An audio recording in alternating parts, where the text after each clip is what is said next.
পালন করার চেষ্টা করছি, কিন্তু এখনো আমরা ধৈর্য ধরে আমাদের কর্মসূচি পালন করতেছি। বিগত ফ্যাসিবাদ বিরোধী আন্দোলনে যারা রাজপথে ভূমিকা রেখেছি, আমাদের এক একজনের নামে শতাধিকের উপর মামলা।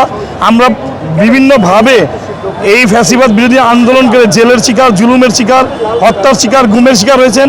আমাদের বংশাল থানা ছাত্র দলেরই শুধু 4 জন ছাত্রনেতা গুম হয়েছেন এখনো পর্যন্ত। আমরা আন্দোলন ছেড়ে যাইনি, রাজপথ ছেড়ে যাইনি, রাজপথে আমরা ছিলাম।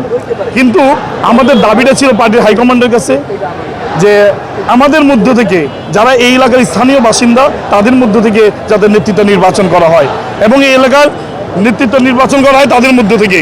কিন্তু আমাদের এই দাবিটা হয়তো মানা হয়নি।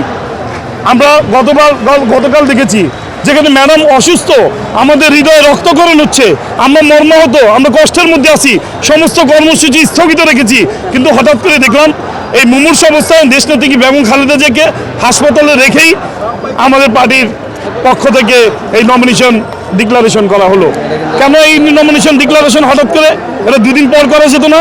আমরা পার্টির সিদ্ধান্তকে স্বাগত জানাই, কিন্তু আমাদের কথা ছিল যে আমাদের যারা নির্যাতিত এই এলাকার যারা আন্দোলন করেছেন, সংগ্রাম করেছেন, তাদের মধ্যে থেকে আপনি যাকেই নমিনেশন দেন আমরা তার সাথে কাজ করব। কিন্তু সেটা আমরা আজকে 7 জন প্রার্থী, এখানে আমরা 4 জন আছি, আরও 3 জন প্রার্থী বাইরে আছেন, ওনারা আমাদের সাথে যুক্ত হবেন।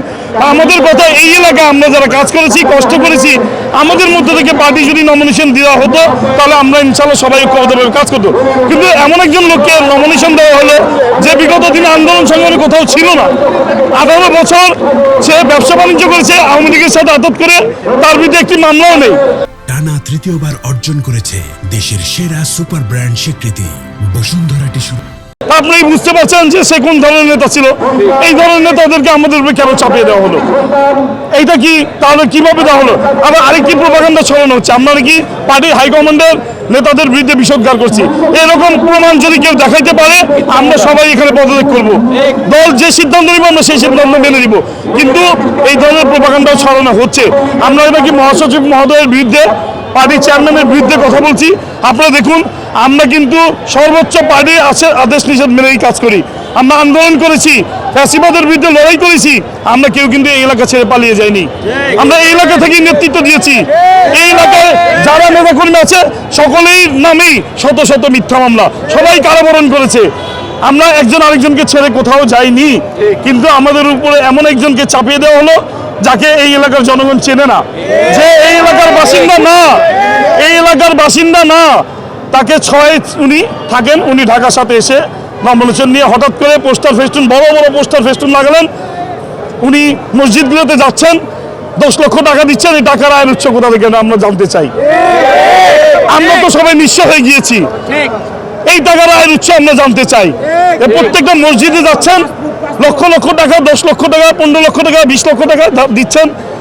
আর আরেকটি কাজ করছেন, গতকাল নমিনেশন পাওয়ার পর থেকে আমরা যত নির্যাতিত আছি, আমাদের প্রত্যেকটা নেতাকর্মীদেরকে হুমকি দেওয়া হচ্ছে, ধমকি দেওয়া হচ্ছে। গতকালও পার্টি অফিসে হামলা করার চেষ্টা করা হচ্ছে। আমরা কিন্তু এখনো পার্টির মধ্যে আছি, পার্টি ছেড়ে কোথাও যাইনি, যাব না। কিন্তু আমাদের যদি এই ধরনের হামলা করা হয়, আমরা ফ্যাসিবাদের বিরুদ্ধে কিন্তু লড়াই করার লোক, আমরা ফ্যাসিবাদের বিরুদ্ধে লড়াই করার সৈনিক। আমরা কিন্তু এগুলিকে ইনশাল্লাহ গণায় ধরবো না।